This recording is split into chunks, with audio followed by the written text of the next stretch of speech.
Everyone, एक बार फिर से स्वागत है आप सभी लोगों का हमारे YouTube channel Magnus of skills में। अकाउंटिंग की इस सीरीज में आज का जो हमारा बेसिक अकाउंटिंग का टॉपिक रहेगा वो टॉपिक है हमारा ट्रायल बैलेंस। तो जैसे कि आप जानते हैं कि अभी तक इससे पिछली वीडियो में हम पढ़ चुके हैं कि हमने बेसिक अकाउंटिंग स्टार्ट की है, जहाँ पे हमने सबसे पहले बेसिक टर्म्स को समझा, फिर हमने सेकेंड में टाइप्स ऑफ अकाउंट को समझा और उसके बेस पे फिर जनरल ट्रांजैक्शंस की। और जब हमने जनरल ट्रांजैक्शंस कंप्लीट कर लिए, हमें आ गए समझ में कि किसको डेबिट करना है और किसको क्रेडिट करना है। तो उसके बाद उन हर एक अकाउंट का हमने एक इंडिविजुअल अकाउंट मेंटेन किया जिसको हमने नाम दिया था लेजर्स का। अब क्या हुआ कि हमने जब लेजर्स मेंटेन किए तो मैंने बोला था कि हर एक लेजर्स का एक पन्ना मेंटेन किया जाता है।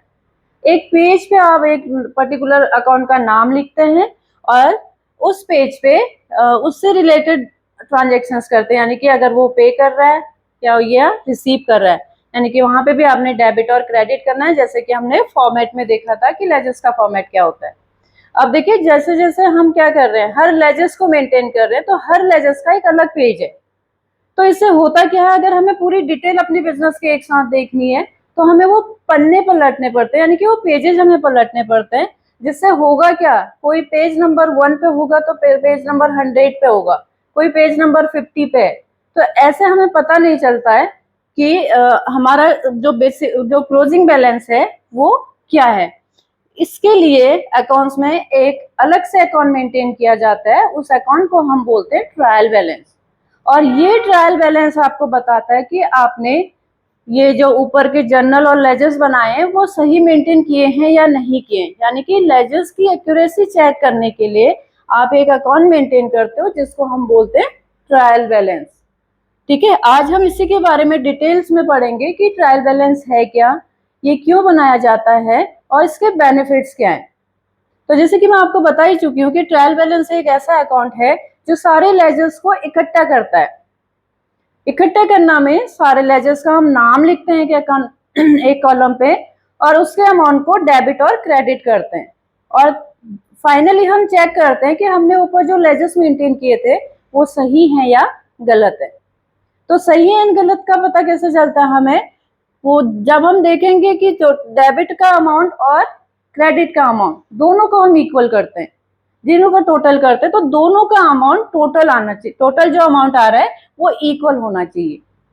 अगर वो इक्वल नहीं है, डेबिट बैलेंस आपका कुछ और दिखा रहा है, क्रेडिट बैलेंस कुछ और दिखा रहा है, इसका मतलब या तो आपने ऊपर जनरल ट्रांजेक्शंस में कहीं पे गलती की है या फिर आपने सही से लेजर्स को मेंटेन नहीं किया है। तो आज इसी को आगे बढ़ाते हुए हम चलते हैं ट्रायल बैलेंस पे। ठीक है, ये ट्रायल बैलेंस का ऑब्जेक्ट है कि ये करता क्या है। जितने भी जनरल ट्रांजेक्शन्स आपके हैं और उन जनरल ट्रांजेक्शन्स के बेस पे जो आपने लेजर्स मेंटेन किए हैं, उनके बेस पे हम सारे अकाउंट्स को डेबिट और क्रेडिट करते हैं। तो जब डेबिट और क्रेडिट करते हैं, प्रॉपर तरीके से उसका फॉर्मेट बनाया जाता है, और ये ट्रायल बैलेंस का हमारा फॉर्मेट है। तो हम हर पेज के एक उस अकाउंट का नेम लेंगे जिस अकाउंट का हमने लेजर्स मेंटेन किया है। तो सबसे पहला कॉलम ही हमारा अकाउंट का होगा। अब वो अकाउंट का बैलेंस हमारा डेबिट बैलेंस है या क्रेडिट बैलेंस है, हम चेक करेंगे कि हमारा जो लेजर्स का जो बैलेंस है वो डेबिट साइड आ रहा है या क्रेडिट साइड आ रहा है। अगर वो डेबिट साइड आ रहा है तो उसको डेबिट कॉलम में लिखेंगे, अगर वो क्रेडिट साइड आ रहा है तो वो क्रेडिट कॉलम में लिखेंगे। ठीक है, ये फॉर्मेट है। अकाउंट का नेम आप लिखते जाइए, अमाउंट को डेबिट करना है तो डेबिट कॉलम में डालिए और क्रेडिट करना है तो क्रेडिट कॉलम में डालिए। उसके बाद सारे बैलेंस को टोटल करेंगे, हम डेबिट का बैलेंस टोटल करेंगे और क्रेडिट का बैलेंस टोटल करेंगे।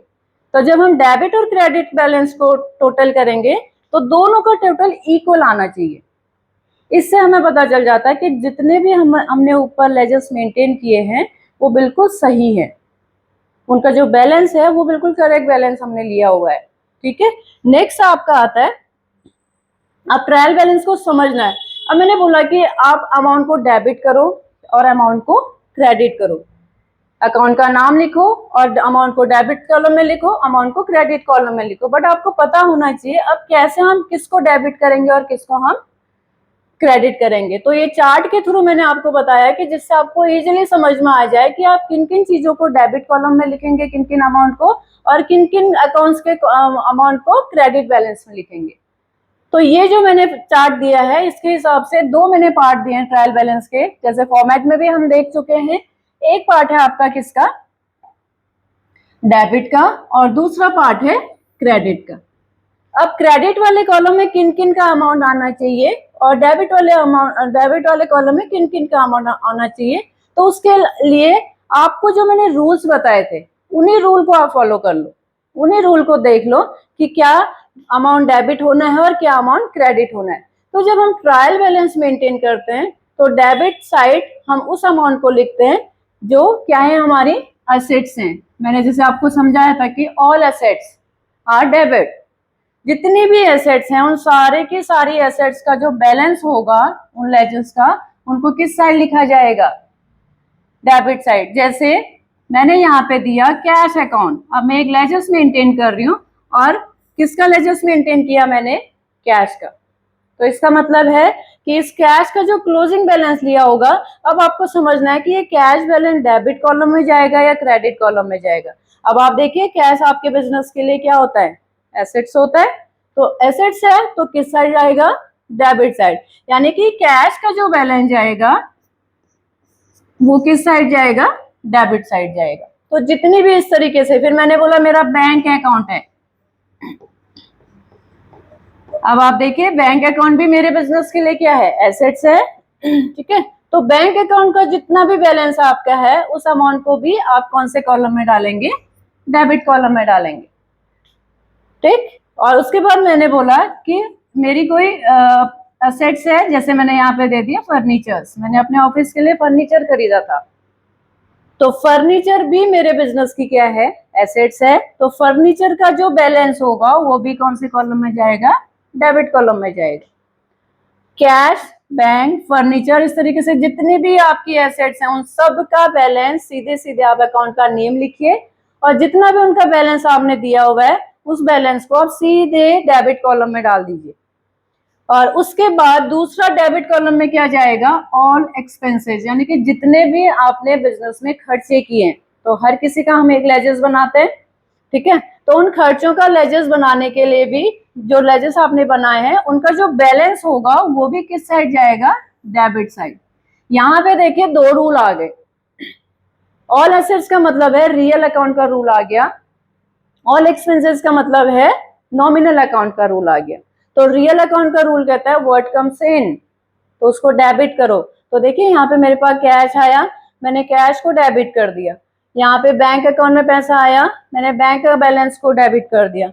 यहाँ पे मेरे पास फर्नीचर आया, इतने का फर्नीचर आया, मैंने उसको डेबिट कर दिया क्योंकि हर चीज आ रही है। और दूसरा रूल क्या है, ऑल एक्सपेंसेस आर डेबिट, यानी कि नॉमिनल का रूल कहता है कि जितने भी आपके खर्चे हैं उन खर्चों को आप क्या करो, डेबिट साइड ले लो।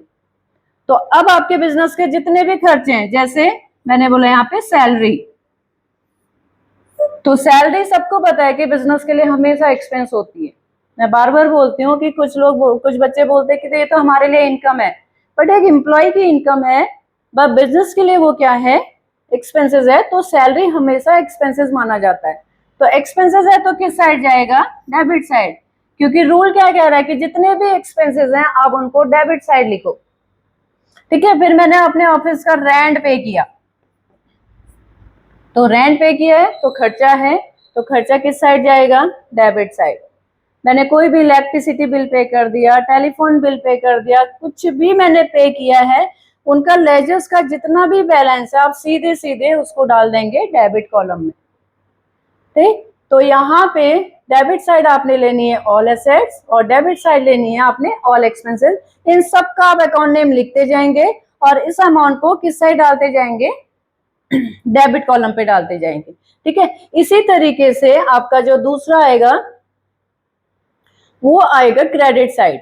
अब क्रेडिट साइड पे देखिए मैंने लिखा है ऑल लाइबिलिटीज, जितने भी आपके बिजनेस की लाइबिलिटी है। बेसिक टर्म्स में हम पढ़ चुके हैं कि हमारा जो बिजनेस होता है पूरा डिपेंड होता है वो लाइबिलिटी एंड असेट्स के बेस पे।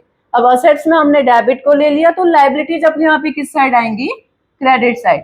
तो जब हम ट्रायल बैलेंस को मेंटेन करते हैं, जितने भी हमारी लायबिलिटीज हैं जो हमने पे करने हैं, उन सब को हम किस कॉलम में डालते हैं? क्रेडिट कॉलम में। जैसे सबसे बड़ी लायबिलिटी क्या है? जब बिजनेसमैन बिजनेस को क्या देता है? कैपिटल देता है। तो जब आप कैपिटल का लेजर्स बनाएंगे तो कैपिटल का जो बैलेंस आएगा ट्रायल बैलेंस में, हमेशा वो क्रेडिट साइड आएगा, क्योंकि बिजनेस के लिए कैपिटल हमेशा एक लायबिलिटी है जो बिजनेसमैन ने उसको दी है।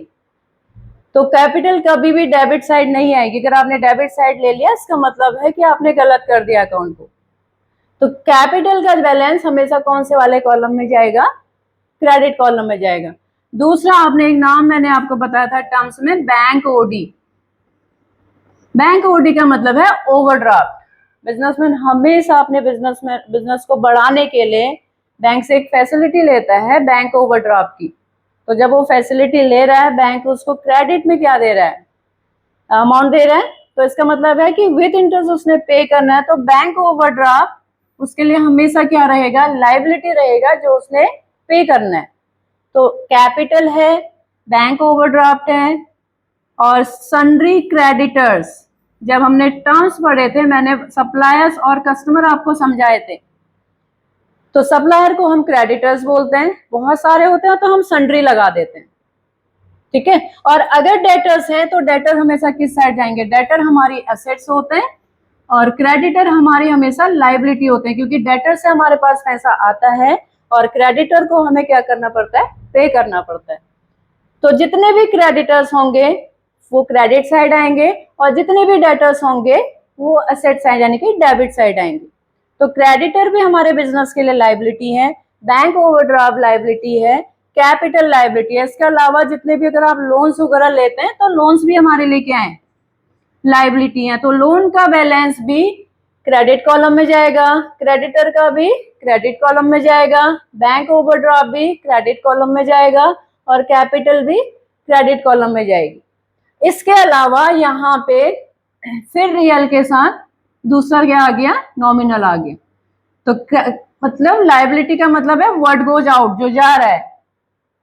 What comes in and what goes out. All expenses are debit, all incomes are credit. तो यहाँ पे ट्रायल बैलेंस में दो ही रूल लग रहे हैं कि जो आ रहा है उसको डेबिट कर दो, जो जा रहा है उसको क्रेडिट कर दो। तो जितने भी इनकम्स हैं, अब इनकम्स हैं तो जब भी मेरे पास कोई इनकम आएगी तो उसका भी लेजर्स मेंटेन होगा, और उस लेजर्स का जो बैलेंस लिया जाएगा वो डेबिट कॉलम में नहीं, वो कौन से कॉलम में लिया जाएगा?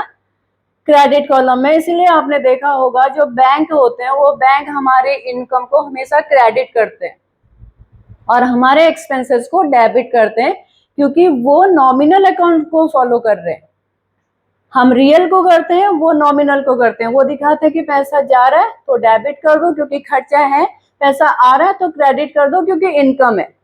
तो जितनी भी इनकम है, जैसे मैंने यहाँ पे लिया कमीशन रिसीव, यानी कि मैंने क्या रिसीव किया है? कमीशन रिसीव किया। इसका मतलब ये मेरी इनकम है।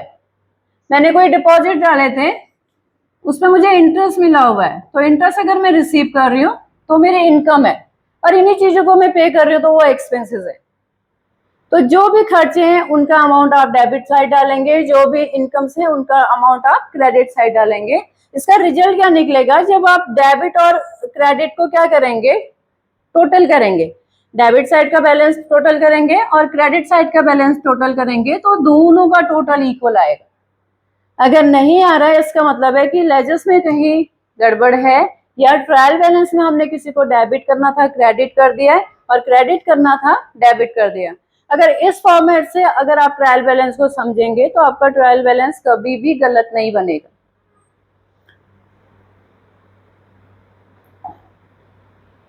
नेक्स्ट आपका आता है, अगर आप ये समझ गए तो नेक्स्ट स्लाइड में देखिए, ये मैंने एग्जांपल के लिए दिया है।